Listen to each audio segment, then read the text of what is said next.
Bienvenidos al quinto y último video de tutorial de VHDL. Hemos hecho un recorrido por programación en VHDL, visto hasta ahora declaraciones concurrentes, y en declaraciones secuenciales hemos visto la instrucción if. Hoy vamos a ver la instrucción loop y la instrucción case, y con eso hemos abarcado bastante de la programación de VHDL. Por supuesto que hay muchos más recursos, sin embargo se puede hacer bastante con esto. Vamos a ver entonces el caso de la instrucción loop. En primer lugar, vamos a ver un ejemplo de lo que sería un registro de corrimiento en el caso de una comunicación serial. Vamos a ver este código que está aquí. Tenemos una señal de entrada R de 4 bits. Tenemos adicional una señal de reloj, una señal L y una señal W de 1 bit, y también una señal de salida Q de 4 bits. Este es el código que estamos viendo y comenzamos entonces el proceso en donde solamente el reloj está en la lista de sensibilidad. Bien, aquí tenemos que por cada flanco de subida de la señal del reloj, luego tenemos que si L es igual a 1, es decir, L estamos haciendo que sea una señal de carga, load. Si estamos hablando de que load es 1, entonces la Q va a cargarse con la señal R, los 4 bits de la señal R. Es una transmisión en paralelo, o sea, lo que hay en R pasa a Q. Los 4 bits de R pasan inmediatamente a Q. Si no, es decir, si L es igual a 0, entonces la transmisión es serial y lo que pasa en W es lo que se va cargando en Q de la siguiente manera. Q sub 1 pasa a Q sub 0, Q sub 2 le cae a Q sub 1, Q sub 3 le cae a Q sub 2 y W le cae a Q sub 3. Esto que está aquí obviamente tiene que ocurrir por lo menos 4 ciclos de reloj para que completamente se borre la información que había originalmente en Q y se cargue la nueva información. Por supuesto, cada ciclo de reloj, cada flanco de subida de la señal de reloj, W le cae encima a Q3 y todo lo que pasa aquí pues se ejecuta también. Q3 a Q2, Q2 a Q1 y Q1 a Q0. Todo esto ocurre al mismo tiempo, simultáneamente, en un ciclo de reloj. Entonces, de esta manera tenemos una transmisión serial. Entonces, esto lo podemos hacer también, digamos que podemos resumir estas cuatro líneas de programación en una sola con una instrucción loop. Y esa es la idea del loop. Es algo similar a lo que habíamos visto en Generate, cuando vimos el component, que es el tercer video. Entonces aquí, por ejemplo, vamos a ver este código en la que usamos un genérico. Vamos a decir que este código tiene 8 bits.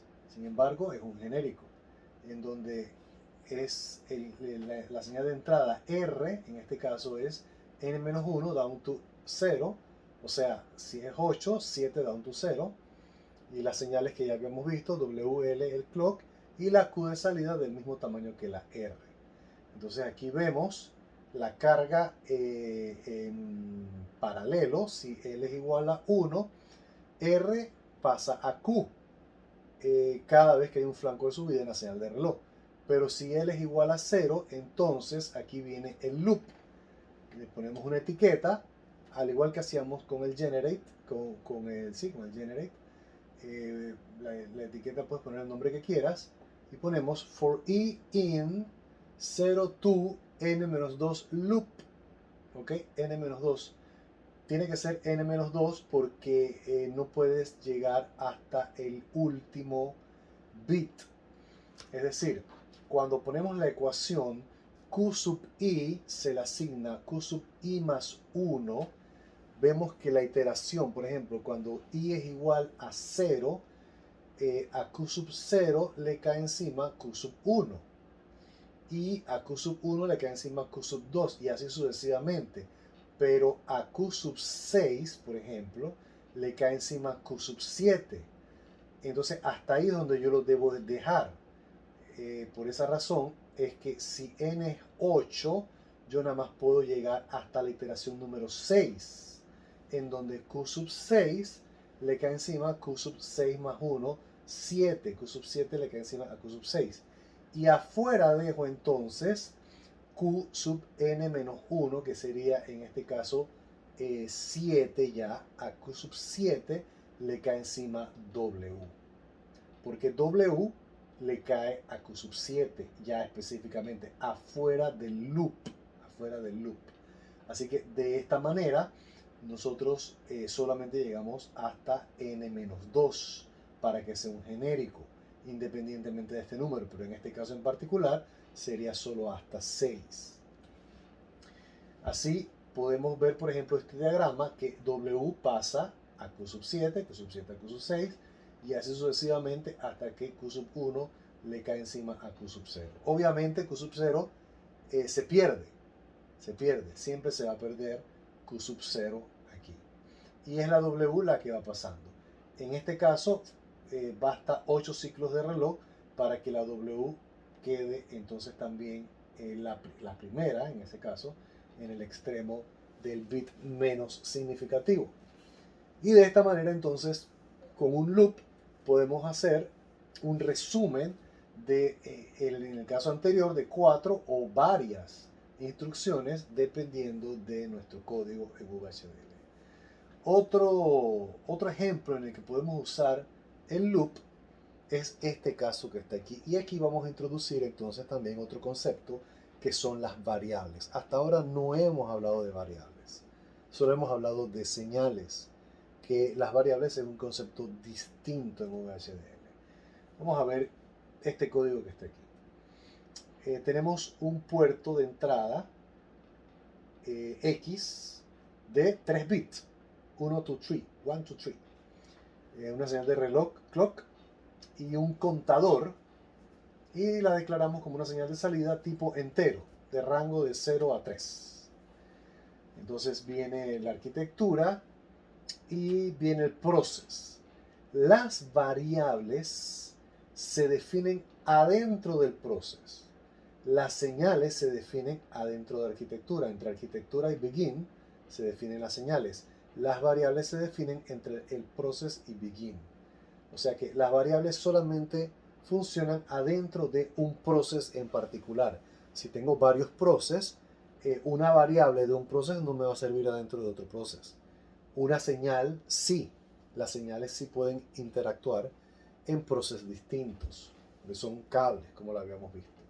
Entonces, esta variable la vamos a llamar temp. Y es tipo entero. Podemos inicializar las variables y ponerle un valor 0. Algo que es importante entender con las variables es que, a diferencia de las señales, las variables en un mismo instante sí pueden adquirir valores distintos. Es decir, en un instante puede tener un valor y después le asignas otro valor y después hasta le puedes asignar un tercer valor. Eso puede ocurrir en un instante porque las variables no son cables per se. O sea, no es ese concepto, es otro concepto distinto. Aquí, por ejemplo, en este caso, nosotros tenemos en este proceso, tenemos que si hay un flanco de subida en la señal de reloj, entonces hacemos un loop y el loop va de 1 a 3.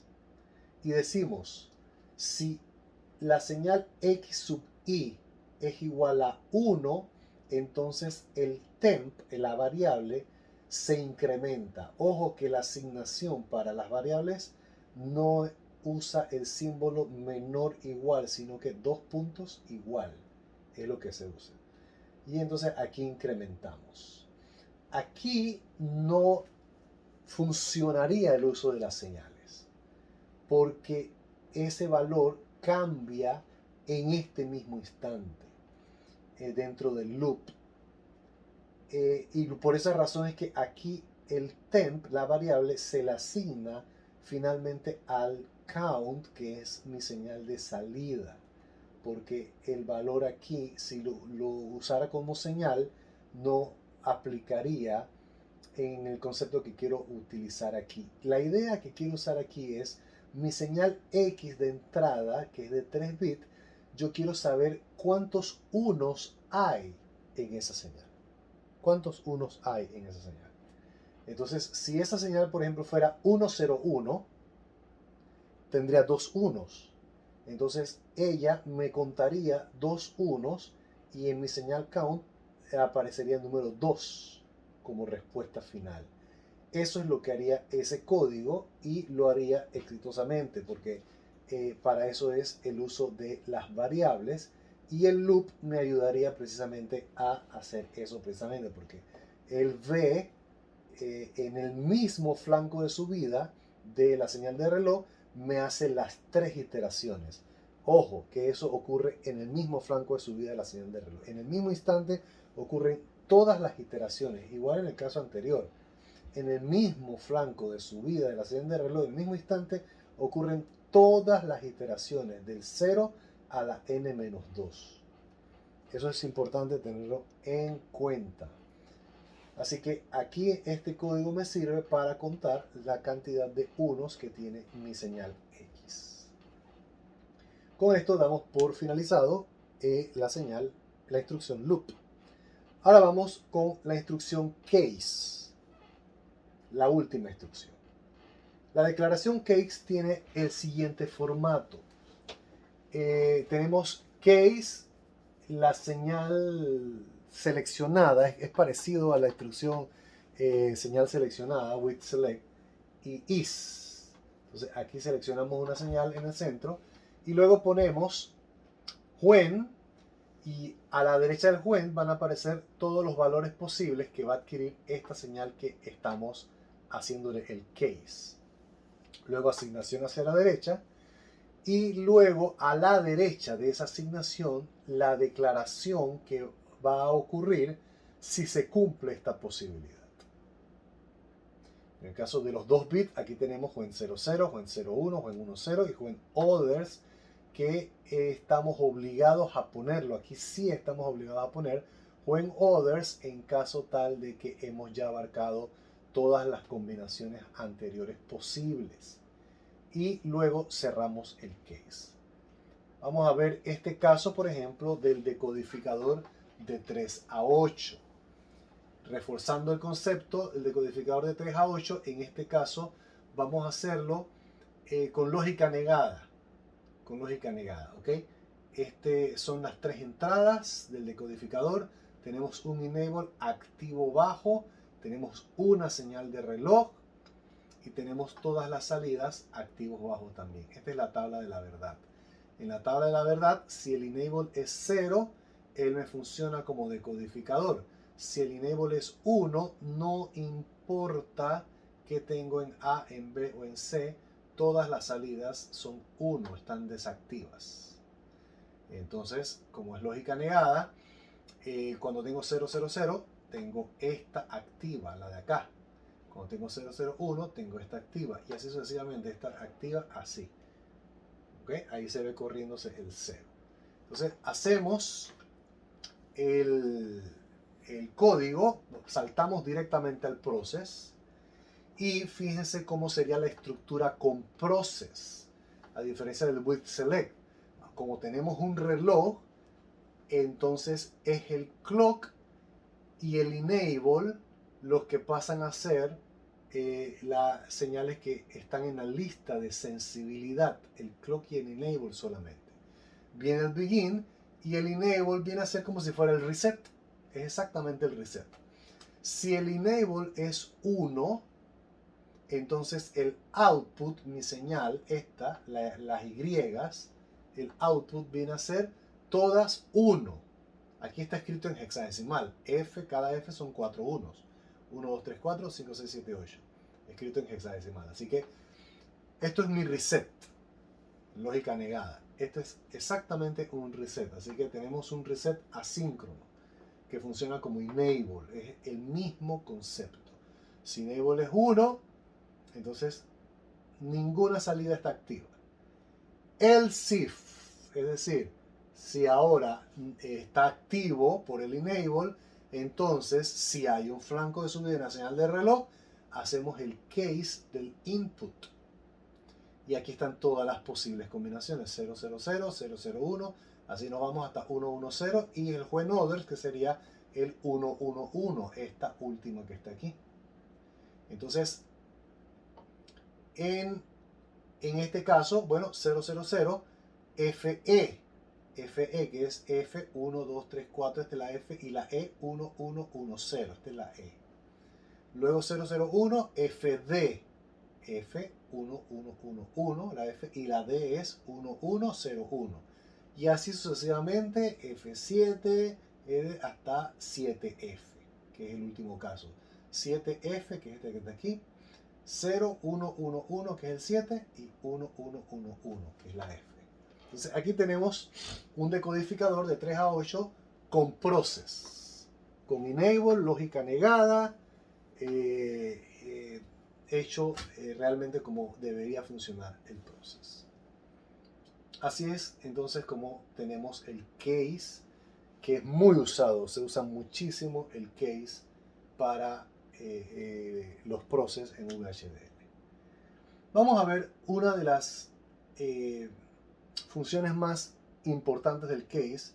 Antes, pues, la propuesta de que hagan en un multiplexor de 4 a 1 para práctica en el case, y que hagan un decodificador 7 segmentos también, que ya lo han hecho con with select, pero en esta ocasión usando el case. Entonces es una propuesta para que vayan practicando y familiarizándose con esto. Mientras, vamos entonces, en último lugar, a hacer diagrama de estado, que quizás es lo que más uno tiene en mente cuando habla de electrónica secuencial, ya una secuencia de eventos uno tras otro, como tal, ¿no? Entonces, los diagramas de estado. El case es la instrucción por excelencia que suele usarse para los diagramas de estado. Por supuesto que cuando programamos en VHDL y pensamos en process, o inclusive también en declaraciones concurrentes, nosotros pensamos en programación en paralelo. Y eso es una gran ventaja porque realmente es literalmente programación en paralelo. Tú puedes tener muchos processes ejecutándose simultáneamente. Eso es una gran ventaja, a diferencia de cuando programas micro, ya sea el Arduino, el PIC o lo que mejor te guste.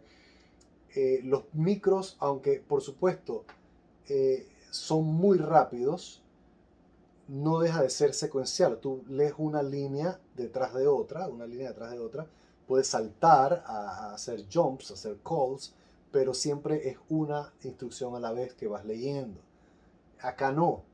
En VHDL tú haces cosas simultáneas literalmente. Y encima lo puedes programar para que se funcione tan bien como un microprocesador. Eso es un procedimiento que estaremos presentando a su disposición más adelante. Pero el caso de los diagramas de estado, esta secuencia como tal, que puede funcionar bastante bien en VHDL, llega un punto ya en que entre más complejo sea, se va viendo más interesante irlo ya haciendo con micro, porque ya si va haciendo mucha secuencia de eventos, muchos eventos, sí, ya el micro está mucho más predispuesto para esas cosas. No obstante, se pueden hacer muchos estados aquí, de hecho indefinidos, o sea, una gran cantidad de estados, pero en cuanto a practicidad llega un punto en donde sí se vuelve más interesante, más importante hacerlo con micro. Pero igual, vamos a verlo cómo es que funciona. Vamos a comenzar sencillo, por supuesto. En este caso, los diagramas de estados tenemos 3 estados. Vamos a ver esto que está aquí. Tenemos, esto es como un flujo, ¿no? Un flujograma. Aquí tenemos el estado A, el estado B y el estado C. En el estado A tenemos que, aquí vemos que el valor que entrega cuando se está en el estado A es un 0. El valor que se entrega cuando estamos en el estado B también es un 0 y el valor que se entrega cuando estamos en el estado C es un 1. Y hay una señal W, que puede ser un botón, un switch, que debido a ella nosotros podemos movernos de un estado a otro. Es decir, si W es 0, nos quedamos aquí en este estado. Pero si W es 1, saltamos al estado siguiente, del estado A al estado B. Estando en el estado B, si W es 0, nos regresamos para el estado A. Pero si W es 1, saltamos al estado C. Estando en el estado C, si W es 1, me quedo ahí en el estado C. Y si W es 0, me voy para el reset. El principio es este. Cada vez que W sea 0, me voy para acá, para el estado A. Y cada vez que W sea 1, me voy para el siguiente estado, a menos que esté aquí, en el tercer estado, en el C, en cuyo caso me quedaría ahí mismo. Eso es básicamente lo que me indica este diagrama de estado que estamos viendo ahí. Entonces, ¿cómo lo hacemos en VHDL? Bueno, vamos a hacerlo en VHDL. Ahí tenemos las señales, W obviamente, el reset, por si acaso queremos hacer un reset aparte. Es un botón tipo pánico. Aprieto reset para me voy para el estado inicial independientemente de donde esté. Tenemos, ya dijimos, mi señal de reloj, el W, y la Z, que es el valor en binario del resultado de estar en este estado. Estoy en este estado, tengo un 1, estoy en este estado, tengo un 0. Ahí está definido. Luego, declaramos una señal. Hay varias formas de hacerlo. Vamos por la parte sencilla. Luego vamos a ir ya a la parte final, en donde declaramos types o subtypes, que es para hacer ya diagramas de estados como debería ser. Por ahora vamos a declarar una señal que se llama estados. Tipo vector, multibit de 2 bits, y le damos un valor inicial, 0, 0. Vamos a declarar constantes. Ya hemos mencionado las constantes anteriormente, la constante A, constante B y constante C, que representan precisamente el estado en el que estoy, A, B y C. Y le damos valores. En el caso de la constante A, el valor es 0, 0. Constante B es 0, 1. Y la constante C, vamos a darle 3. Pudimos haberle dado 2. Da igual. Entonces, viene el begin. Todo esto se declara en arquitectura. Señales y constantes se declaran en arquitectura. Viene el begin, viene el process. Y viene el begin. Aquí tenemos reset y clock. Entonces, decimos, si el reset es igual a 1, estados A. ¿Ok? Estados va a A, que es el estado reset. Listo. Para de contar. Else if, este es el clásico reset. Si no hay reset, pero hay un flanco de subida en la señal de reloj, entonces viene esto que está aquí. Esto que está aquí es el case que estuvimos mencionando, en donde se define qué pasa en cada estado y cómo me muevo de un estado a otro. Entonces decimos case estados is. Estados es la señal que declaramos. Y decimos, bueno, a ver, Z, que es el valor que me va a dar, dependiendo de en qué estado estoy, cuando A, ok, aquí estados, recuérdense que estados es una señal de 2 bits, puede adquirir los valores 00, 01, 10 y 11, pero como estamos usando constantes ya se ve más elegante y ya estoy pensando mejor en que estamos hablando del estado A, estado B y estado C, que son lo que vemos en los diagramas de flujo. Entonces, por eso siempre es, cada vez que podamos usar constantes, ya es un código un poco más elegante. Entonces, si estoy en el estado A, Z se le asigna 0, porque ese es el valor que tengo yo al estar en el estado A. Z se le asigna 0. Pero estando en el estado A, yo vengo a hacer un if. Si W es igual a 0, ¿ok? Entonces estados se le asigna a A. Entonces, el siguiente flanco de reloj, estados, va a seguir siendo A. ¿Ok? Else, es decir, ¿qué significa else? Si W es igual a 1, que es lo que vemos aquí, si W es igual a 1, me voy para el estado B. Así que else, estado, se le asigna B. Entonces, en el siguiente flanco de la señal de reloj, de subida de la señal de reloj, entonces estados va a ser B. Entonces yo voy a usar el case, me va a llevar aquí, a este lugar aquí. Cierro el if. Y hago exactamente lo mismo, estando en el estado B, que vale Z, Z vale 0. Y hago el if. Si W es 0, entonces estados me va para A. Me voy para A. Tal como dice, si W es 0, me voy para A. Pero si W es 1, else, entonces estado va para C. And if, me voy para acá. When C, entonces estando en el estado C, Z es 1. Es lo que dice aquí. Y digo, if W es igual a 0, me voy para estados A. Else, ¿qué significa else? Si W es igual a 1, entonces estados es C. Me queda el mismo en C. En if.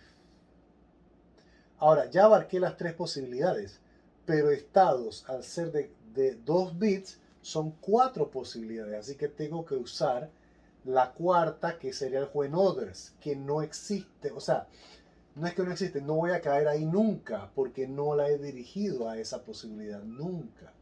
Pero la tengo que utilizar porque es parte de la programación. Así que when others, puedo poner cualquier cosa aquí.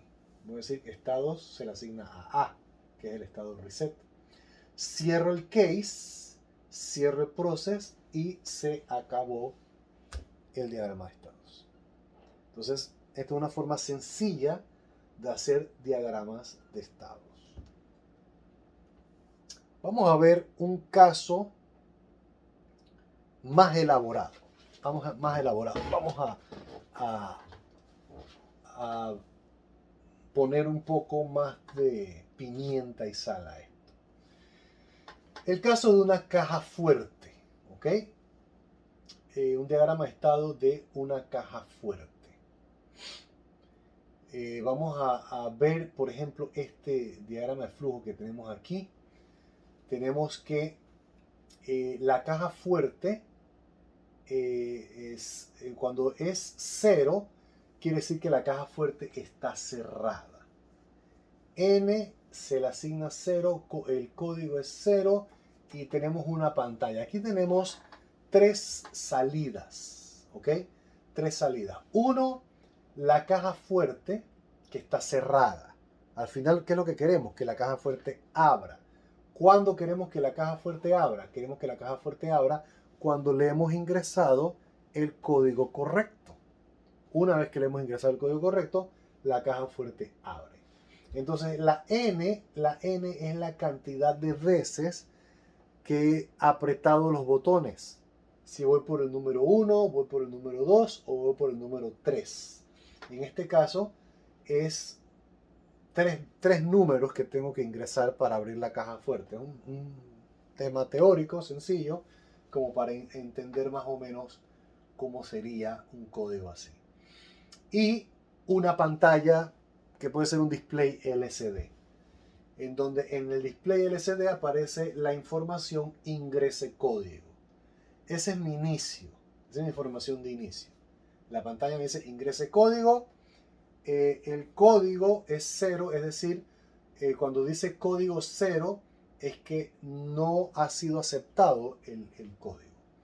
Luego venimos aquí en donde hacemos la pregunta, ¿se ha presionado alguna tecla? No. Si no se ha presionado ninguna tecla, voy aquí. ¿Se ha presionado? No. Aquí me quedo. ¿Cómo hacemos eso en VHDL? Entonces, si se presiona una tecla, ok, listo. Entonces, en la pantalla, ¿qué va a aparecer? Un asterisco. Porque apretaste un botón, se va a poner el asterisco, para que nadie sepa cuál fue el número que apretaste. Y la N se va a incrementar. Y entonces se va a capturar el número apretado, o sea, se va a memorizar. El código VHDL va a capturar ese número y lo va a almacenar. Luego, venimos acá. Se soltó la tecla porque te puedes quedar ahí con el botón presionado. ¿La soltaste? No, esperas a que la sueltes. ¿Se soltó? Sí. ¿El número es correcto? Entonces, si el número es correcto, no o sí, independientemente, bueno, llegamos a este punto. Si el número fue correcto, entonces el código se incrementa. Simplemente se incrementa, llegamos a este punto. Cuando llegamos aquí, la n es igual a 3, es decir, ya apreté 3 veces la tecla, ya he apretado 3 teclas. Si no he apretado 3 teclas, voy acá y repito todo el proceso. Se escribe el asterisco, se incrementa la n, por eso es que aquí se incrementa 2 y 3, etc. Si el número es correcto, se incrementa este registro, código, de manera que finalmente cuando ya escribimos los 3 números, si es cierto, entonces aquí yo pregunto, ¿el código es igual a 3? Porque si es igual a 3, entonces la caja fuerte se abre, porque quiere decir que los 3 números que apreté fueron correctos. Si 1 o 2 o menos es el código, quiere decir que me equivoqué en algunos. Entonces es no. En el caso de que sea no, simplemente vuelvo acá al inicio. Esa es la idea del diagrama de flujo.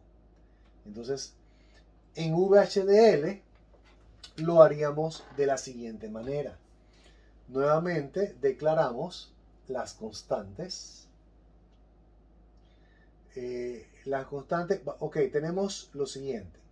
Señales de entrada, el clock, el reset y el keyboard, K y B. El key number, que es una señal de entrada de 4 bits, y la caja fuerte, que es la señal que va a permitir que abra la caja fuerte. ¿Okay? Cuando es 1, abre la caja fuerte. Si es 0, se mantiene cerrada la caja fuerte. Entonces tenemos las siguientes constantes. Número 1, número 2 y número 3. En este caso, estas constantes, número 1, número 2, número 3, pueden ser el código correcto.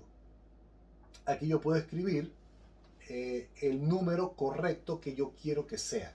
Vamos a suponer que el código sea 956, por decir algo. Entonces aquí en Signal tengo la señal N y la señal código, code, que son enteros de rango de 0 a 3. Tengo la señal estados, que voy de 0 a 7, que también es un entero. Y tengo la señal capture, que sí es vector de 4 bits. Ahora fíjense cómo lo vamos a hacer. Si reset es 1, estados me voy para 0. ¿Ok? Estados me voy para 0. Aquí estados no le estamos poniendo las constantes a estados. ¿Ok? No lo hicimos como en el ejemplo anterior. Estamos poniendo a lo crudo. Estado 1, estado 0, estado 1, estado 2, hasta estado 7. ¿Ok? Lo vamos a dar hasta así por ahora. Simplemente nos vamos a concentrar en cómo hacerlo posible. Hacemos el case de estados y decimos, cuando estamos en el estado inicial, en el estado 0, la caja fuerte está cerrada. La N, recuérdense que la N es la cantidad de veces que he presionado la tecla, es 0. El code es la cantidad de veces que he acertado el número del código, es 0. Y me voy para estados 1. Listo. Si estoy en el estado inicial, me voy automáticamente al estado 1. Cuando estoy en el estado 1, observen que aquí este rombo, que es una pregunta, apreté una tecla, si sí avanzo, si no regreso. Eso es en el estado 1, ese es este if. Si keyboard es igual a 1, entonces estados 2. ¿Ok? Estado se le asigna el número 2.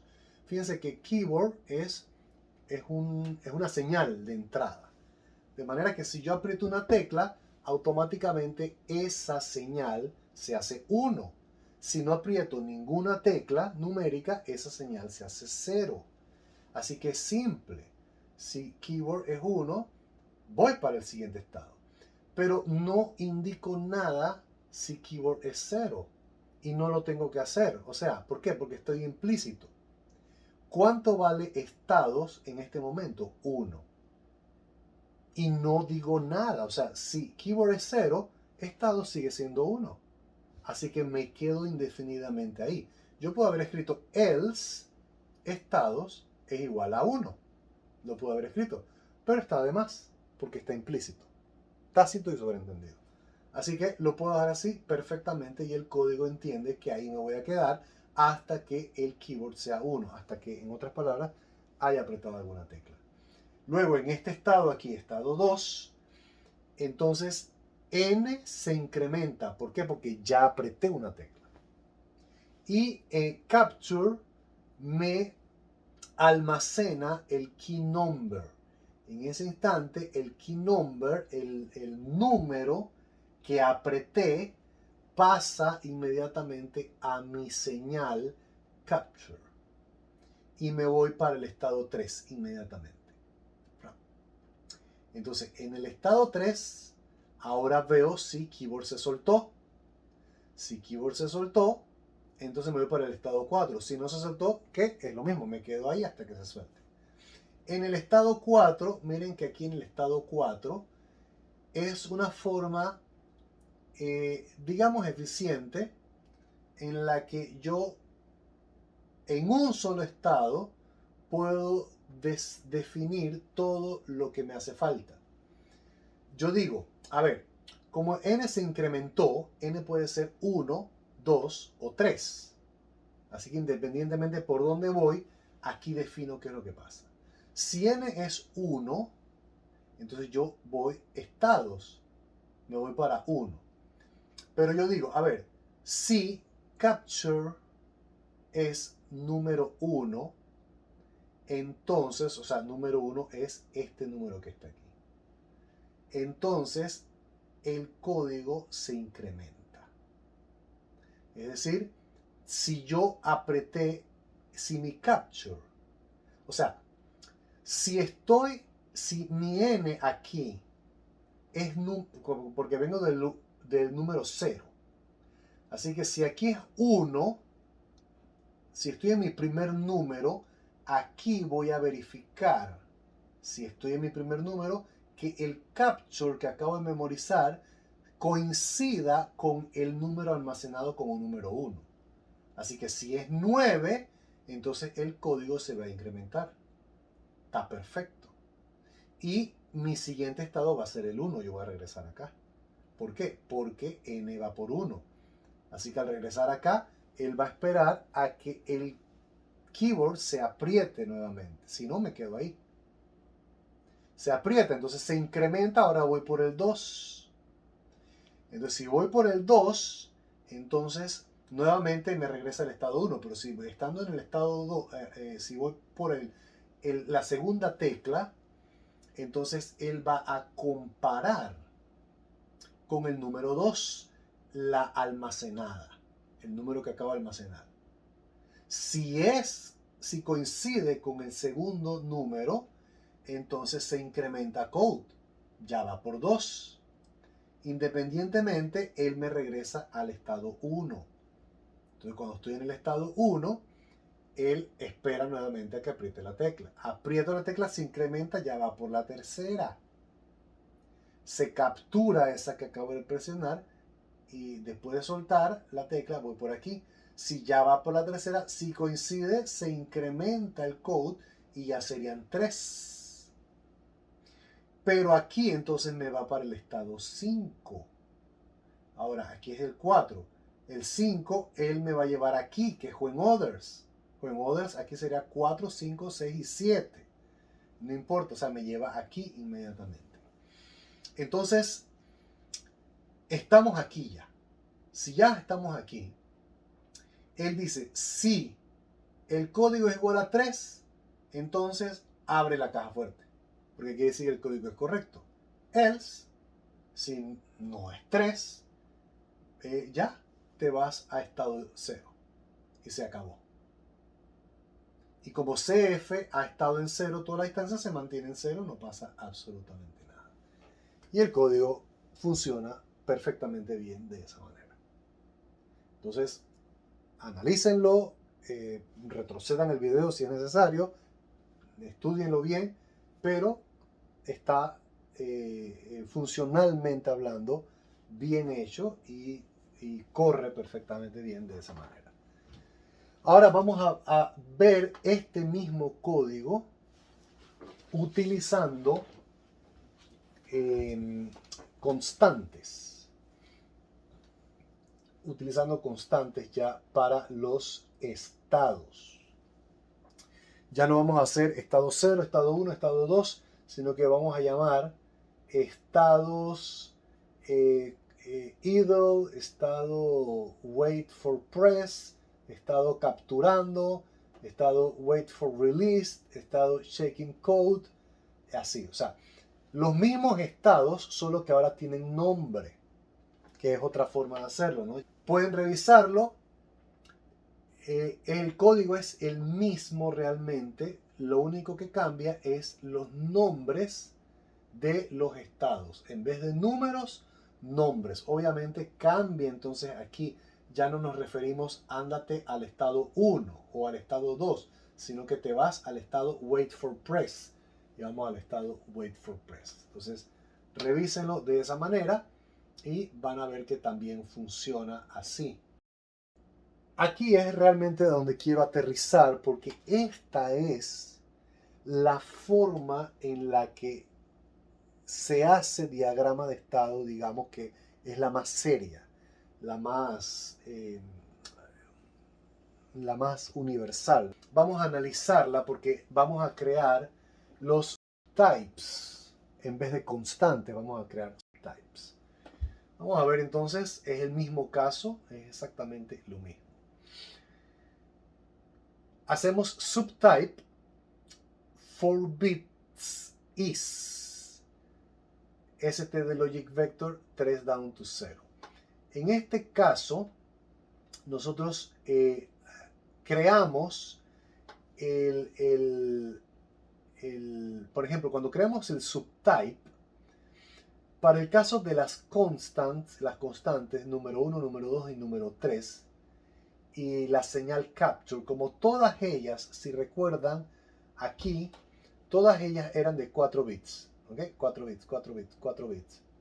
Y esta también, 4 bits. Número 1, número 2, número 3 y capture.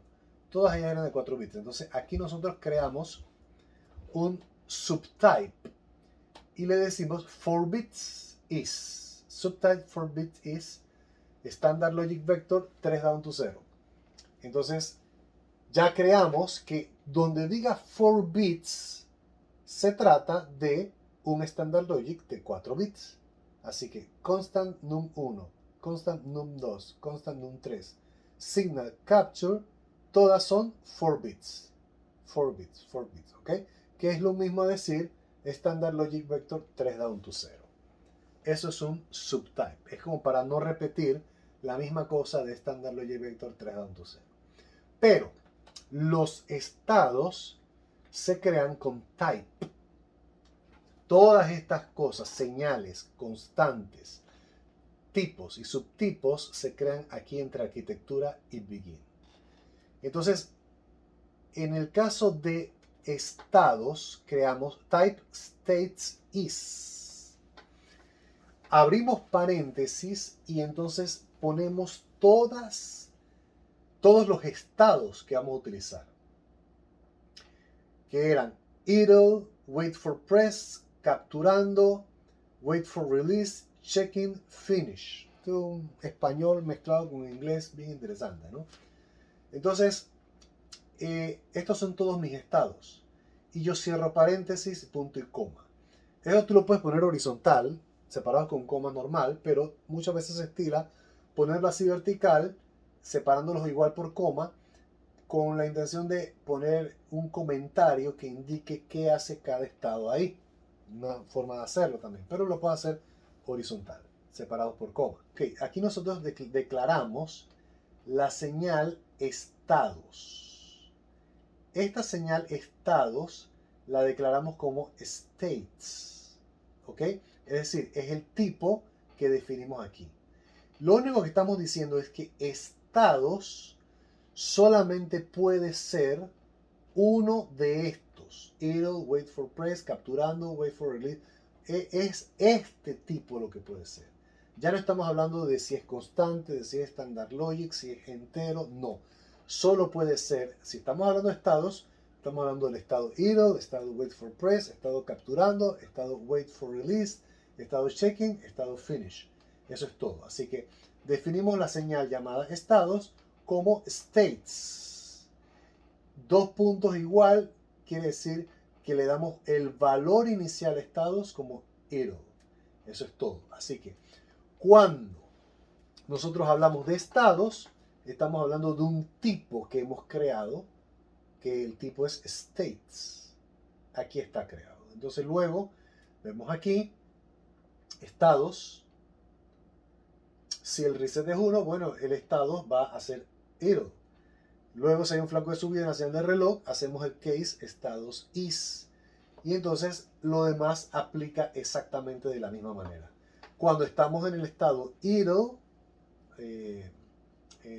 sencillamente es el estado inicial, la caja fuerte está cerrada, no se ha apretado ninguna tecla, estamos en cero, no ha habido pues ningún código acertado, y vamos al estado que vamos a esperar a que se presione alguna tecla. Ya estamos en el estado esperando que se presione una tecla, entonces esperamos que se presione la tecla. Cuando se presiona una tecla, vamos al estado capturando. Si no, nos mantenemos ahí. Y así todo lo demás funciona exactamente de la misma manera en que lo habíamos visto anteriormente.